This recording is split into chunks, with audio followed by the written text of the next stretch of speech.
one where you'll really learn how to shake and how to give it some pressure. And then, you know, we'll use a jigger. Ice. Ooh, I need a glass. Okay, got a glass. All right. Hi, Chris. Okay, so if everybody's here, or I can wait a couple more minutes for everybody to get going and join in, I can see who's wanting to join. Okay, so while I'm waiting for everybody to start, we'll do a little bit of a background history of the sour, because technically once you learn how to make a sour, like a proper sour, you'll be able to make a sour with any type of liquor, and it's popular with whiskey. You can do an amaretto sour, that one's really good. You can use gin, rum, switch it up, use some lemon, lime, whatever you want to use in a sour, and you can do any of those, and it's delicious. And the egg white adds a really frothy kind of a foam to the drink, which is nice. And the key to this is that we will use the lemon, so that will kill any of the bacteria that is in any egg whites, for those that are worried about it. But so one of the first even kind of historically with the sour drink, I think, where did my notes go? It was first recorded at a bar in Canada. Yeah, in 1856. In 1856, the first record of any kind of sour was recorded from a bar in Toronto, Canada, a little saloon back in the day, which is really cool. And it was basically a spirit with, you know, citrus and sugar. And then the first record of a whiskey sour was in one of the original bartending books, called The Barkeeper's Guide. You do. Called The Barkeeper's Guide, that was made in 1856. Don't quote me on that, I just forgot what the number was. But that was the first record of a whiskey sour. The sour was made popular by the Navy, the British Navy, just like how we did the gimlet 2 weeks ago. Obviously, anything with alcohol mixed with lemon or any kind of spirit is what helped cure scurvy, you know, vitamin C and all that. So all of these kind of citrusy cocktails are really popular with whiskey sours. So that's kind of some of the background of it. Hi, Nancy. Are you ready? Okay, I already went over it, but I'm not sure if you were watching. So we need our whiskey. Just one lemon should be fine. Sugar and an egg. So we'll use that for an egg white. Okay, cool. So we'll need a glass. You need ice. I'm going to use big cubes because my ice machine's on the fritz. Citrus press, knife, peel, and then strainer. But okay. So first, this one is important. So this cocktail, I kind of just said it. This cocktail comes with an egg white in it. So the key to an egg white is, one, you want to use pasteurized eggs. Most are, but it's fine. We will get rid of the yolk. If you're one of the people that wants to save the yolk, sometimes they do. We are going to use egg white in this cocktail. So the most important thing to start this cocktail is that you want to have an empty shaker tin. You don't want to have ice in there. You can have ice in there. You're just going to have to shake it extra hard because the ice will kind of slow down the foamy process. So if you start off, put your egg white in there, the citric acid from the lemon will kill any of the bacteria in the cocktail, okay? So to start, I need to make some space really quick. Tails? I don't know what your comment means, tails, but okay. All right, I'm gonna keep going.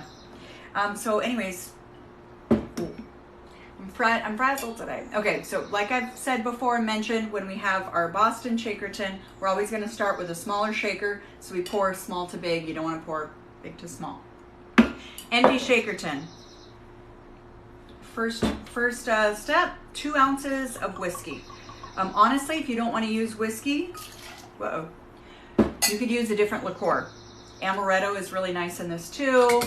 You could use gin, rum, whatever you feel like, whatever you like. I love to use like a Jamaican aged rum too. Yummy.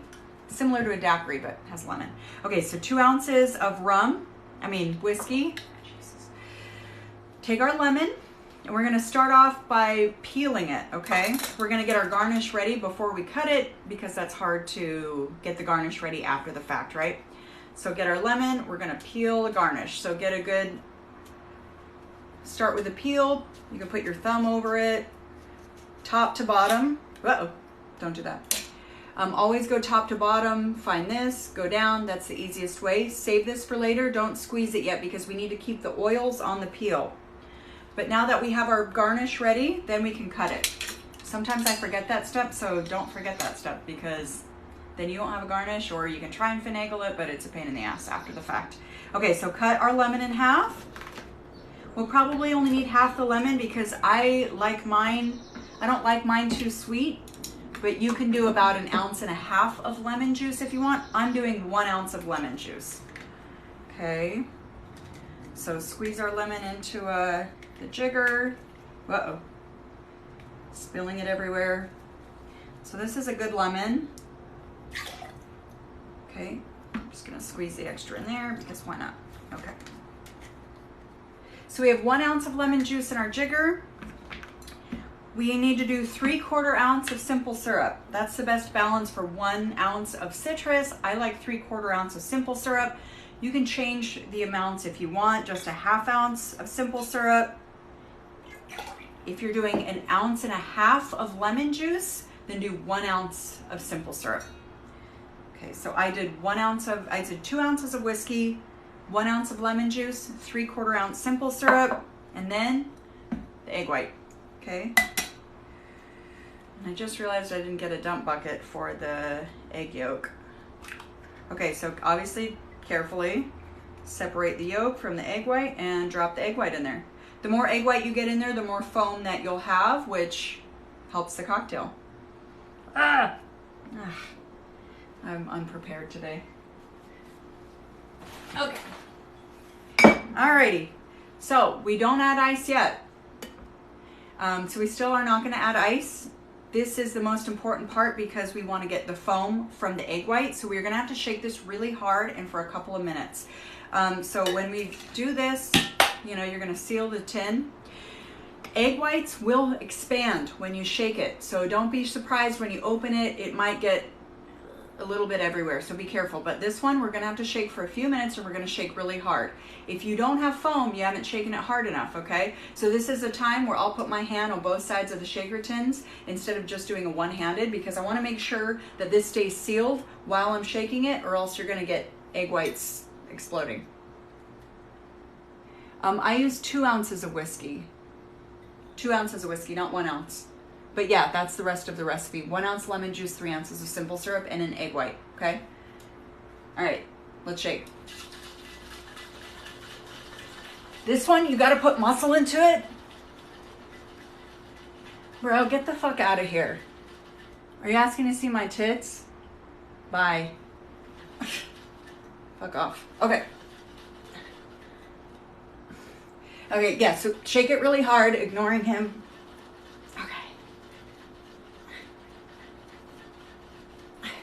Like I said, we'll be shaking for a couple of minutes, like at least a solid minute or two, because you really want to get the frothiness and the foam. Put some muscle into it. Oh my God.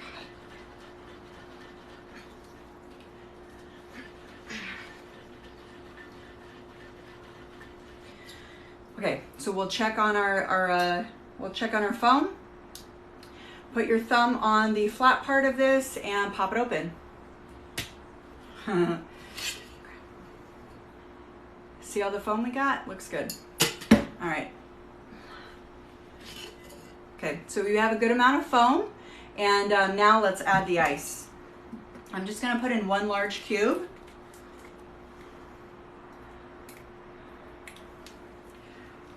I'm gonna put it in my smaller tin because I know I'm gonna do that one on the ground.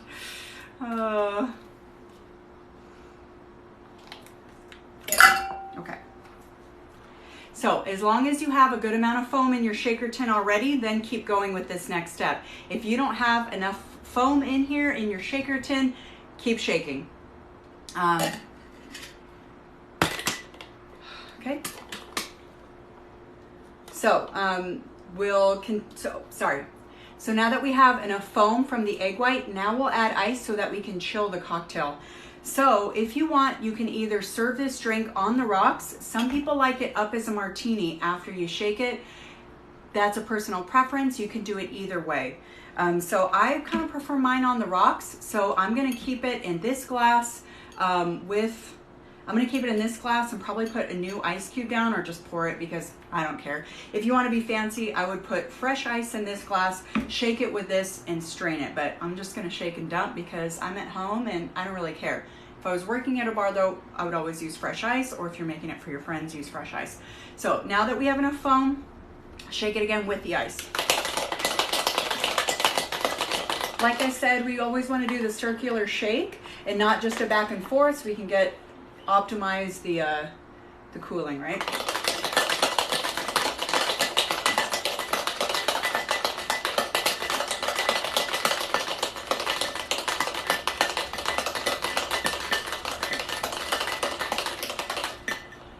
Okay. All right. So we still should have a really good amount of foam in there and ice. Okay, you can definitely strain this with your tool. I'm gonna be lazy and just dump it. So this is called a dirty dump, which is funny. Okay, uh-oh. I knew I was gonna do that, but. You know, if you weren't boosting my algorithm, I would block the fuck out of you right now because you're irritating me. Okay. So get the rest out, make sure you pour it all. And look at that. So the egg whites will separate and then you'll have a beautiful layer of foam. So two things, we'll take the garnish, the peel that we left. This is an important step. So what you want to do is squeeze it. It's called expressing the oils because there's a lot of oils in the citrus rind that you want to use. And you'll see it when you do it and you'll smell it. So first we want to take it and you kind of want to twist while you squeeze, but make sure it's straight over the cocktail, okay? So do that and squeeze it and you'll see some of the oils, okay? And then take the back of the rind, this yellow part, because that has the oils. You want to wipe it around the rim of the glass. So the reason you see bartenders doing that is because it's going to also give the rim of the cocktail a really nice fresh citrus note, so that also when you grab the glass, your fingers smell like it too while you're drinking it, and it adds on to just the freshness of it. So pop the garnish on top once you have it on there. The optional other garnish for this is a cherry. I don't have my Luxardo cherry present, but that one is important if you're doing like an amaretto sour. I would definitely do a nice cherry with it, or sometimes people will put some bitters on there. So you can do a couple bitters. Sometimes people will drag it through. You'd obviously need a little pick for this. Drag it into like a little heart shape and try it. So yeah, see how that's it's hard to see with this light. Separating a little bit now so that you can see the cocktail and then see the separation from the lemon and the foam. So cheers, let's try it. That's good. What do you guys think?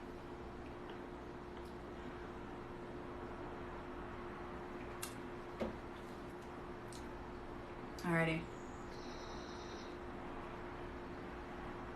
Bro. Does anybody have any questions? Looks awesome? Yeah, it is awesome. You know, I do like this with whiskey, but like I said, it's really nice when you do amaretto.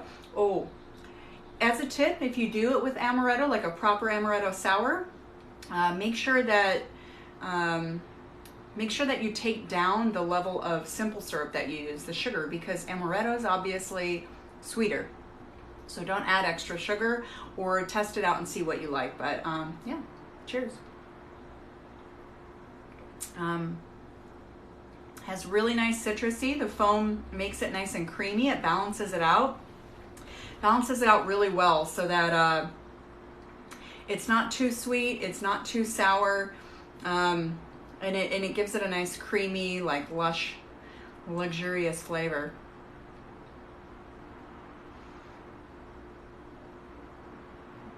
Yeah. Next week, I'm going to do something completely different. I'm going to use an obscure, yeah, nice creamy beige, right, per Old Greg. Next week, by the way, I'm going to use this kind of obscure liquor called Cocalero. And this one's from South America, and it's really herbaceous. And almost minty, like it's different. It's more like an aperitif style liqueur, so it's a little bit more like bitter. So I'm gonna do this kind of as a classic cocktail. And so if you have something random in your cupboard, like an Amaro or a Grappa or something interesting, an Italian type of liqueur that's really bitter, then try it with that type of liqueur, the recipe that I'm going to use for next week. Try it with that type of liqueur and then see how well you like it. I'm going to use this Cocalero that you can get. It is linked to my bio too from CW Spirits. But try it with something random. So this is a good class if you know you've been gifted random things or random things from Christmas, if you've gotten something in the mail that you don't know what to do with, then we'll use that. But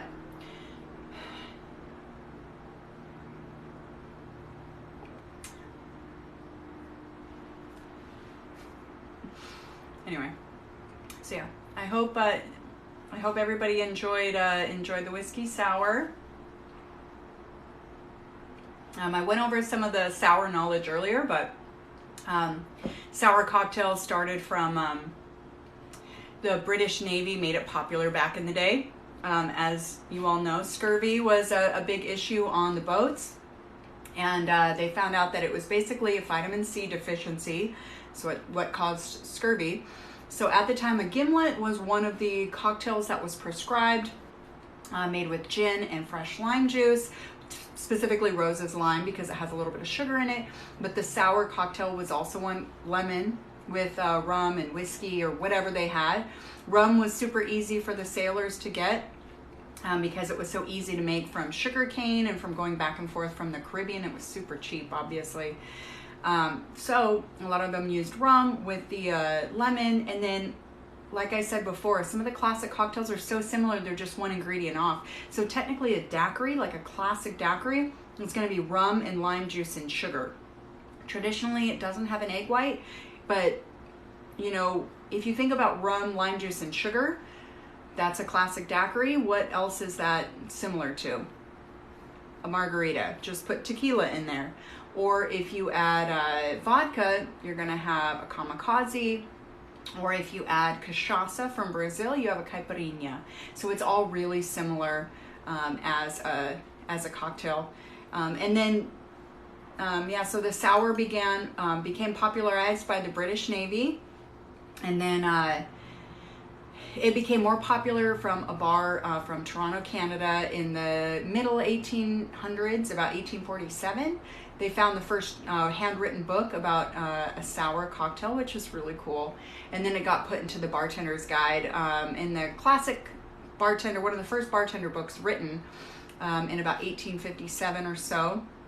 And that's when they had the actual recipe written down. But yeah, pisco sour, exactly the same. You just use pisco porton, which is from Chile. No, I'm spacing it. No, it's from Chile. Peru. No, Chile. Chile? Yeah, all similar.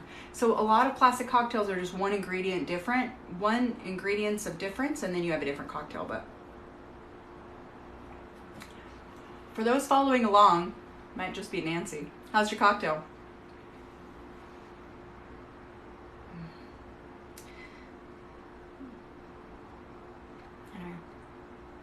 Mm-hmm. I think it's chili. Cool. Good.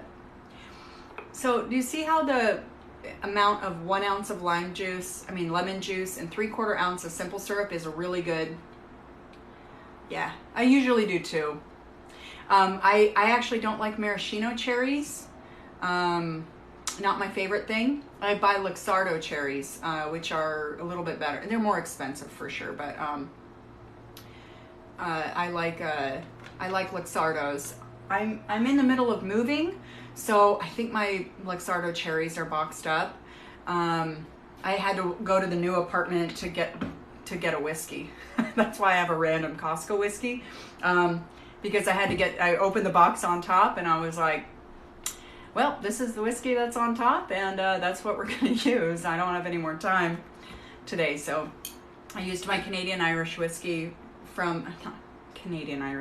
Jesus Christ. No, Kirkland brand Irish whiskey. And that's why I used that one today. But yeah, usually I'll do my good Luxardo cherry, and I like to take the bar spoon of the Luxardo juice and then drizzle it on top of the stuff. Do I ever soak the cherries? Not usually, because they're kind of already soaked in their juice, but I'll eat them at the end while they've been in the cocktail, and then you get the boozy cherry at the end. That's the best part. And that's why I'm not a big fan of the maraschino cherries. There's just something about the sugar in them, something about them that I don't really, it tastes too superficial. Yeah.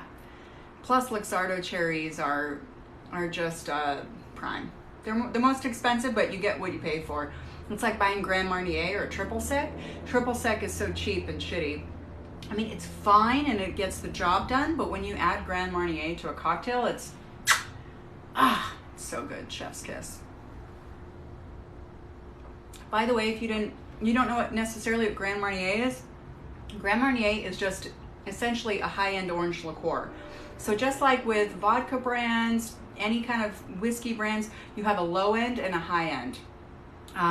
So if you have a low end liqueur, like Triple Sec is going to be as cheap as you can get, like a cheap orange liqueur, and then it goes up. Cointreau is kind of like mid-grade, high-end, and then Grand Marnier, in my opinion, is the best you can get. Although don't forget that Grand Marnier is sweet as well, so you want to make sure you take the sugar level down in your cocktail when you add Grand Marnier to your cocktail. Yeah. Anyway, so I usually end when I finish the drink. So if you guys have any other questions in the next couple of minutes, go ahead and ask them.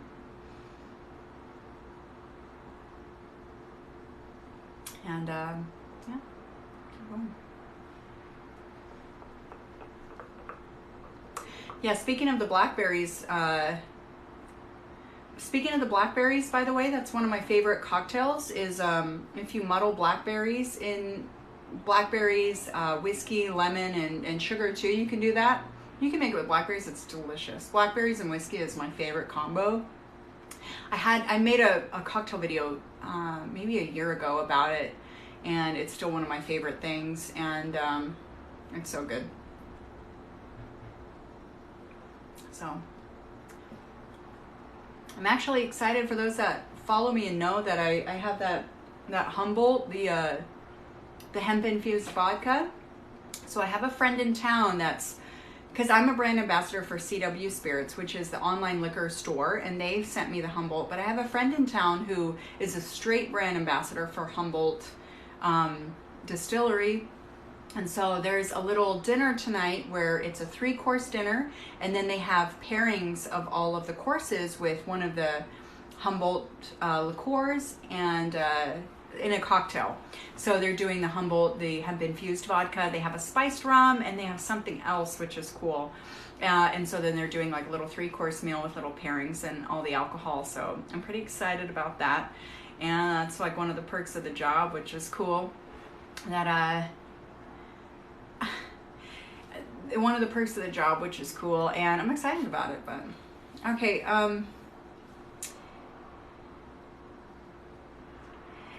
yeah, blackberries and whiskey is so delicious, especially if they're in season, and then you just strain the seeds out It was actually years ago at this restaurant I grew up in Vegas. For those that don't know, I mean, it had to have been 12, almost 15 years ago that I think it was actually, no, it wasn't Valentine's Day. I was going to a show at the Encore. They used to have this cute little like dancing, kind of like a little Frank Sinatra show at the Encore years ago. And there was the Frank Sinatra restaurant at the Encore. And so me and my boyfriend at the time, we went out to dinner and then had tickets to the show. And their specialty cocktail was this blackberry and whiskey cocktail. And that was the first time I tried it, and it was absolutely delicious. It was absolutely delicious, and ever since then I've always tried to replicate it. That was my ex-boyfriend, but you're commenting rape on my video, so I'm not answering you. That was the first time I tried blackberry and lemon in a cocktail with whiskey, and it blew my mind. And so ever since then, I'm always trying to, totally. I know I really should start freezing berries just for drinks and stuff. And blackberries go bad so quickly. That's what's so annoying. But I grew up in Vancouver, Canada, partly. I'm not Canadian. I wish I was. But I was born here in San Diego, and I grew up in Vancouver, Canada for 8 years. And so we had, in the first house we moved into, we had wild blueberry bushes in our backyard. And then our friend Maya had wild blackberry bushes in our backyard. And so as little kids, instead of like a lemonade stand, we'd always kind of be like, oh, let's pick berries and sell them and try and make some money, you know? And if you have ever seen a blueberry or blackberry bush, they are so annoying to pick, and the bushes are thorny and irritating and stuff.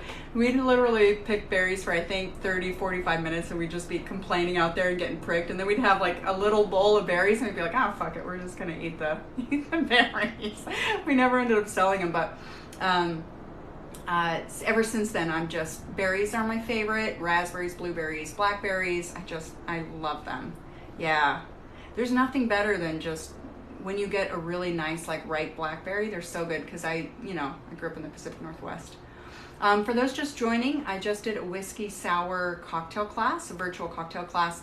So I do them every Thursday at 5 p.m. Pacific Standard Time. They usually end around, soon. I usually do about a half an hour. Milk and blackberries. Okay.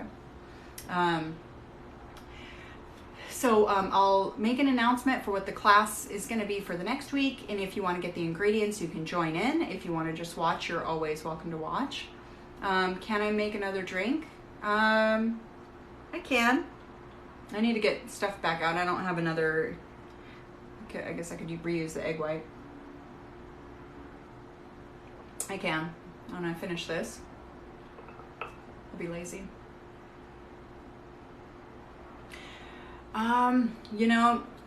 I have so many tips, and I actually have a lot of videos on all the tips that I do have. If you go to my page and follow, and there's a string of videos I have from a month or two ago where I just straight up have tips for new bartenders. But the other thing I would say is make sure that you memorize basics, like you have the basics down, and then don't let people walk all over you, because especially being new and being behind the bar and you kind of have that like deer in the headlights look, people will take advantage of you. Like they're going to be like trying to push you around, like, oh, pour it strong for me, like, oh, she doesn't know what she's doing, like, oh, I don't want you to make me my drink, I want them to make me my drink. Like they're going to treat you like you don't know what you're doing, and that's irritating, because then they are not going to, you have to figure out a way to put them back in their place, or else they're going to walk all over you the whole time, and you need to reestablish that kind of control of the bar, because that's the number one thing being a bartender. You really need to take control of the bar in a not aggressive manner, but in like a matter-of-fact way. Like somebody walks up and tries to say something to you, tries to push your you have to tell them what it is. They're not going to tell you what it is, if that makes sense. Learn from a veteran bartender, and honestly, the veteran bartenders that are snippy with you or snap at you, that's who you're going to learn the most from, and that's who you want to learn from. The bartender that's really nice and like, oh yeah, I mean, this is what we do, don't worry about it, you're not going to learn that much from them, because you're going to be this like lazy bartender. No, you want the person that's going to be like, what are you doing? Get on it. You need to be doing this. You need to be doing that. So I will say, you should always be moving around at the bar. Like, you should never be stagnant. You should never not be cleaning something or doing something, restocking. Gosh, that's one of my biggest things. When you've had this big rush and you finally get a minute to like, okay, I think everybody's good, whatever. Some bartenders will sit there and like talk to people, which is fine, but no, first thing you got to do is restock everything that you've just used so that you'll be prepared for the next kind of rush. So that's really important to me. Next is to, oh, nice. Yeah, making sure everybody's set up. You know, I've worked with people before that are so irritating because we'll be busy and then, like, I swear I'm the only one that's even stocking stuff, and then every time they turn around, there's always plates, there's always silverware, this, but it's because I'm restocking it, or I have a few days off and I come back and there's like almost 0 straws in the straw caddy. Like, nobody could do this while I was gone. But yeah, also when somebody asks you for something that you don't know what it is, play it off and be like, yeah, of course. And then turn around and then come. I'm sure it's intimidating. Make sure you know the menu front and back. Like, literally make flashcards, do whatever it takes so that at minimum you at least know the ingredients. So somebody tries to school you on something like, oh, you don't know this cocktail, and you can be like, well, I know the ingredients, absolutely I do. I'm just not used to the bar setup here and I don't really know how the computer works yet. Just fake it as you go, and then in a calm, like, I try and keep a calm, cool demeanor, but just hustle, you know. And honestly, above all, have that kind of customer service and be talkative with people, because that's how you're going to make your money. So even if you're new and you're slow or you don't really know what you're doing, as long as you like almost like exude a comfortable presence, like, hey, how we doing? Acknowledge everybody. The second a person walks to your bar, even if you have 12 things going on, acknowledge them. Hey, I'll be right with you. Hey, I see you. I'll be right there. You bought yourself a few extra minutes. Instead of ignoring them, then they're going to be like, they're ignoring me. I've been standing here 30 seconds and they haven't acknowledged me. No. Hey, how's it going? I'll be right with you. Grab your menus or whatever. Oh, I'll grab you a menu in 1 second. Just give me a second. Acknowledge people right away. Let them know that you see them and that you're coming back. So, and you'll buy yourself time. Like, when you're in the weeds and you're busy, the worst thing to do is ignore people. You know, like keep your presence known, keep this. And honestly, if you make a mistake, like I said, if you have that really friendly, cool vibe already, and you make a mistake, you go, hey guys, it's my first day, and kind of laugh it off. Everybody laughs at that joke, like, sorry guys, it's my first day. And then honestly too, if you say stuff like that, people take pity on you. And if you make a joke about it and you make it fun and friendly, people actually tip you more, because they're like, oh, poor girl, you know, slide you some more money, like, oh, good luck, you know, I'll see you soon. Like, yeah, well, make sure you talk to everybody, meet the regulars. Don't be afraid of the regulars, because the regulars are your money makers. Talk to them, make sure you get to know them really well, and talk to them, get to know them, and you know, be friendly. Yeah, be friendly above all else. Yeah, of course. Yeah, but yeah, knowledge, friendliness, and a hustle. That's all you got to do. Knowledge, friendliness, hustle, and constantly be cleaning up. If there's empty glasses in front of somebody, pick them up.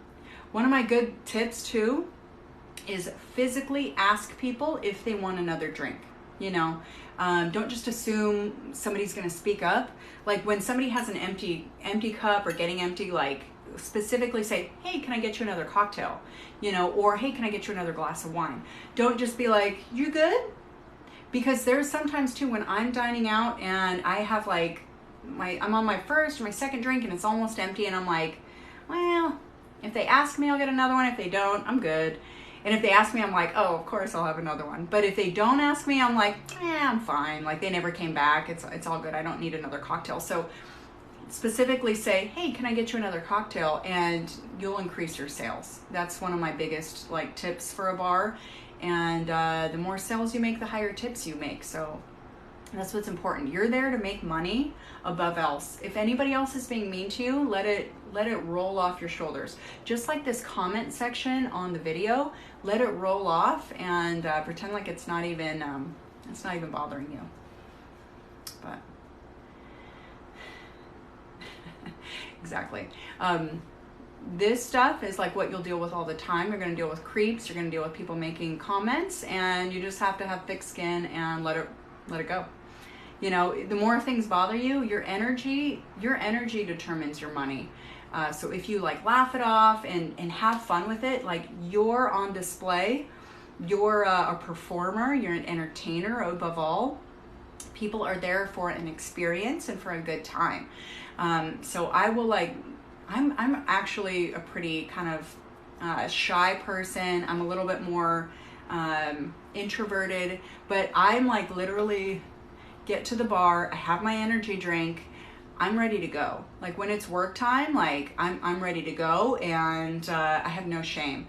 So like literally there's been times where I'm like, if a good song's playing or something, I will literally stop and dance to it or sing or do something silly. Or like one time I love Nintendo 64, right? And so I'll make all these, like one time I was talking with my regulars, we were talking about Nintendo 64, and I'm in the middle of the bar doing like Yoshi movements and like all this stuff, whatever.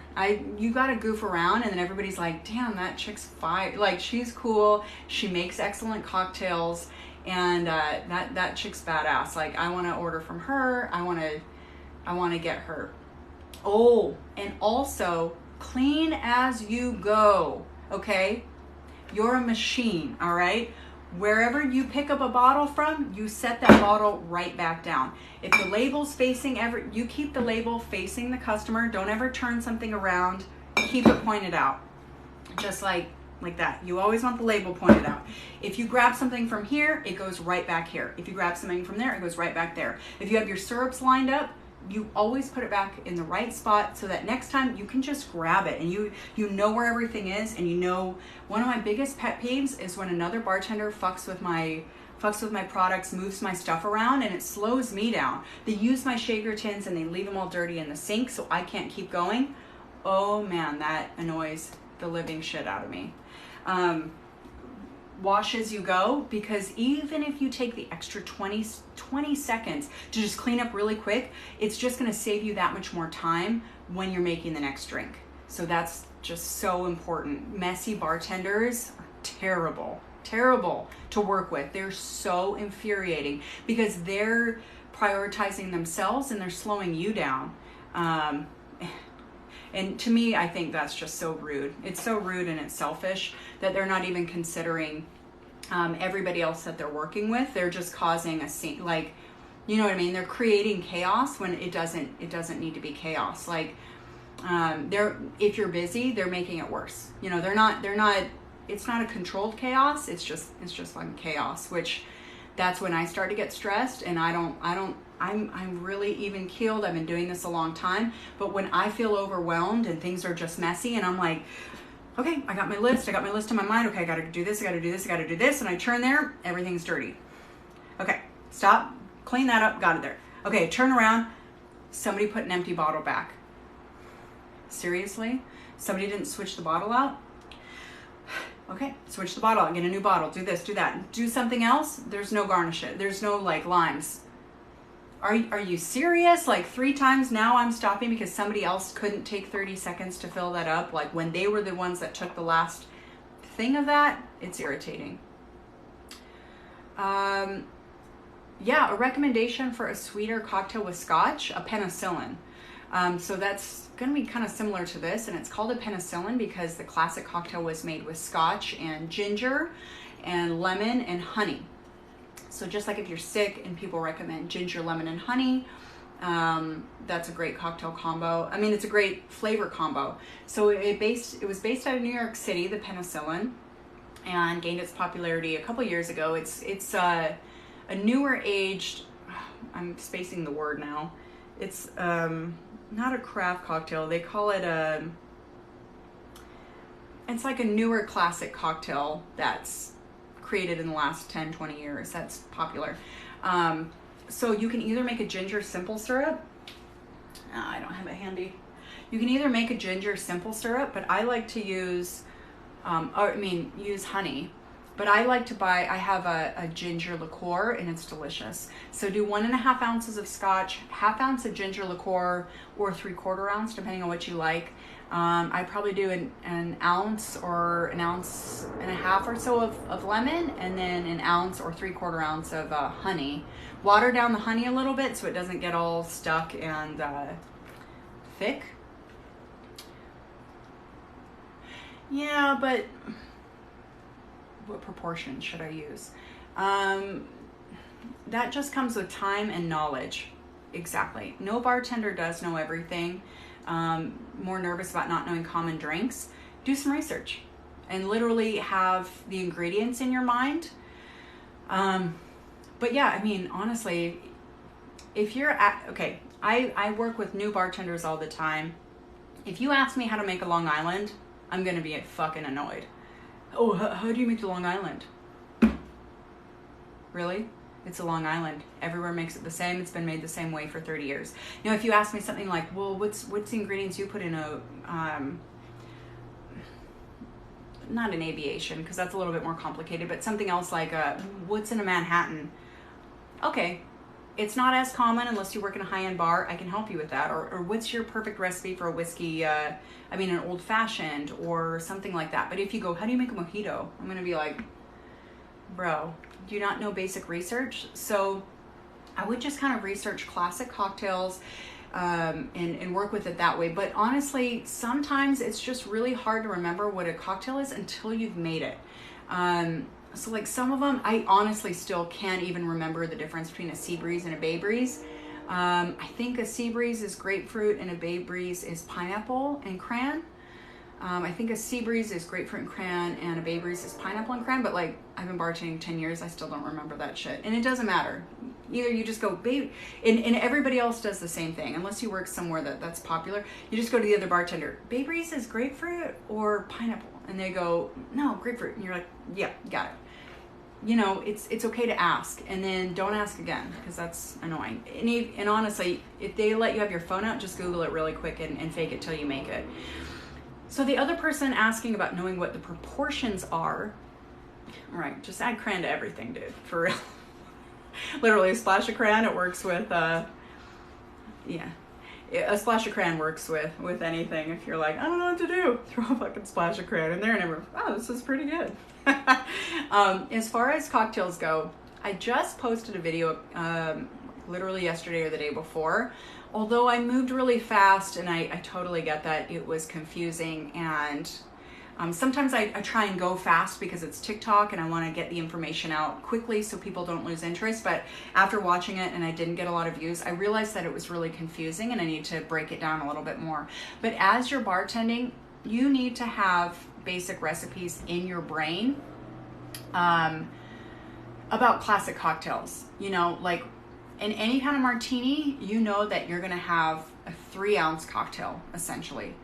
So when you think of ingredients, you have to think about it it's going to be 3 ounces. Depending on the bar you work at, I've worked at a bar that had 5-ounce martini glasses, so we made 4-ounce martinis. Not with straight booze, but with, say, a Cosmo. It's a 4-ounce Cosmo. So in a martini, you're going to think in 3 ounces. In a cocktail, you're going to think in 5 to 6 ounces. In a rocks pour, you're going to think at 2 ounces. What else is there? Why am I spacing it?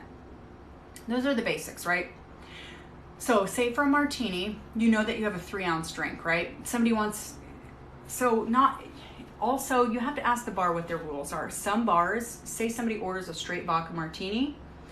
Some bars, you just pour 3 ounces of straight vodka. Some bars use vermouth still. I don't use vermouth in my drinks unless it's requested. I mean, in my martinis unless it's requested. I know it's classic, but the newer movement is to get away from vermouth.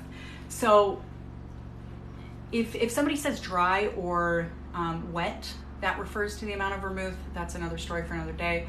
But unless they say that, then I'll put vermouth in there. If not, I just go straight vodka. So it depends on the bar though that you work at. So say you have somebody orders a Grey Goose martini. Your first question is up or on the rocks, and your second question is olives or a twist, because that's a classic martini garnish. Okay. Yeah, I'm not a big fan of vermouth either, but some people like the way it cuts liquor. Okay, so somebody orders martini, you know, technically, unless they specify the brand of the alcohol, technically your first question would be, say somebody says, I'll have a vodka martini. Your first question is, what kind of vodka? That's the most important. Well, the well is fine, use that, but usually they don't. What do you have? When you're listing off ingredients, here's a sales tip. People usually choose the first or the last thing that you say, okay? Important tip. First or the last thing you say. Start with high-end ingredients. Start with high-end things first and last, okay? So you're gonna go, we have everything from Tito's, Absolute, Kettle, whatever, Chopin. They're probably gonna go with Tito's or Chopin unless they have something else in mind, okay? There's your one tip. 2, once you figure out what kind of vodka, you say up or on the rocks.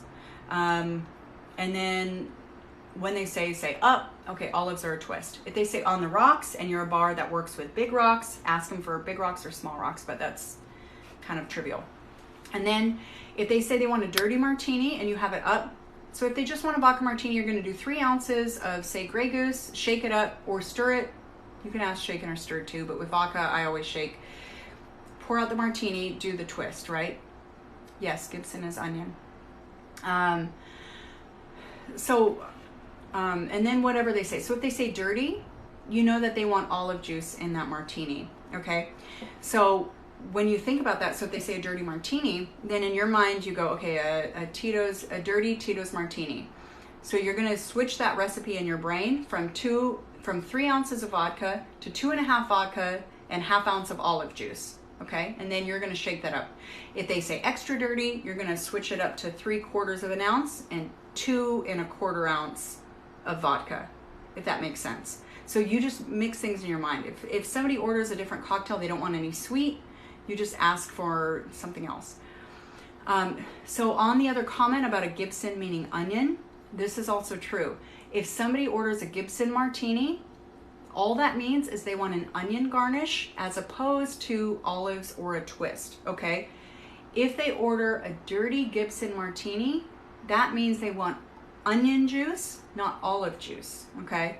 So then you would do the same thing with onion juice, add that, and then onions as a garnish, and that's a Gibson martini. Don't confuse that with a gimlet martini, which we made 2 weeks ago, which had the lime juice. Lime, gimlet with M's. Gibson, onion. That's how you remember those 2 things, okay? Gimlet, lime, Gibson, onion. Don't mix those up. So, all right. I've been talking for a long time. You know, it is kind of awkward to just sit at your house by yourself and just talking to a camera, and hope people are listening, honestly. Okay. Does anybody have any other questions? It is good. It is good. I actually really do like a Gibson martini. I didn't think I would like it, and I did. You're welcome. Yeah, I don't get messages on TikTok. You can't send messages unless you're friends, I think. So if you want and you have other questions, you can leave a comment in my videos, and then I can try and make a video to answer your question. Or you can private message me on Instagram, and that works too. But if anybody else had the person that was the new bartender, yeah, ask me any other questions, or if you want tips on cocktails that you should know. Honestly, though, it depends on the level of bar that you work at, high end or low end, and gear your knowledge to that. But yeah. Alrighty, so I'm gonna head out. I have plans for dinner. I'm doing the Humboldt dinner thing, but yeah, it was nice to have everybody here. I will try and combat the trolls next time, because that was annoying. But oh, you had Pappy? Well, that's exciting. Made in my future son-in-law liked. Okay, cool. Of course. Yeah, try the penicillin cocktail. You should be able to find it online too if you Google it. But I really like that for Scotch. I think the bitterness blends well. But yeah, okay. I'll see you guys next week, 5 p.m. Pacific time. Be on time or else you're going to miss it. Okay, bye. Thank you.